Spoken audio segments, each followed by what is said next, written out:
სწორედ ამ ცვლილებებისთვის გვჭირდება სერიოზული მხარდაჭერი ალიანსის, ჩვენი პარტიის წარმომადგენლები. იქნება ეს დიდი პასუხისმგებლობა, რომელიც ეს აქ გაიზიარო და ერთად გავიდეთ ხალხის განწყობა არის ჩვენსკენ, სიმართლისკენ და ამ სიმართლედამჯერებთან ერთად, თბილისელებთან ერთად ჩვენ შევწყვით თბილისს და შემდეგ შევწყვით საქართველოს. დიდი მადლობა. და ჩვენი პასუხი, ყველა ჩვენთაგანის პასუხი უნდა იყოს, რომ ჩვენ მე დარწმუნებული ვარ მასთან ერთად ის დიდი დიღმის საზოგადოება, რომელიც დღეს აქ არის, ასევე მას ექნება შეხვედრები, გააგრძელებს შეხვედრებს სხვადასხვა დღეებში მამომრჩევლებთან.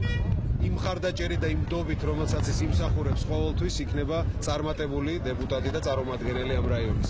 მე დიდი სიამაყით მართლა წარვადგინე ჩემი მეგობარი, გამოცდილი სახელმწიფო მოხელე, რომელიც იქნება ღირსეული წარმომადგენელი დიდი დიღმის. მე მოვალ თითოეულ ოჯახში, რაიონის თითოეულ ოჯახში, თითოეულ უბანში, თითოეულ ეზოში და დეტალურად გავაცნობ რაიონის ცხოვრებლებს ჩვენ შეთავაზებებს. თუ რა არის ჩვენი შეთავაზებები? ჩვენი შეთავაზებები არის ძალიან რეალური და ძალიან კონკრეტული. არ არის ის დაფუძნებული პოპულიზმზე და არის განხორციელებადი სწორედ მუნიციპალიტეტიდან.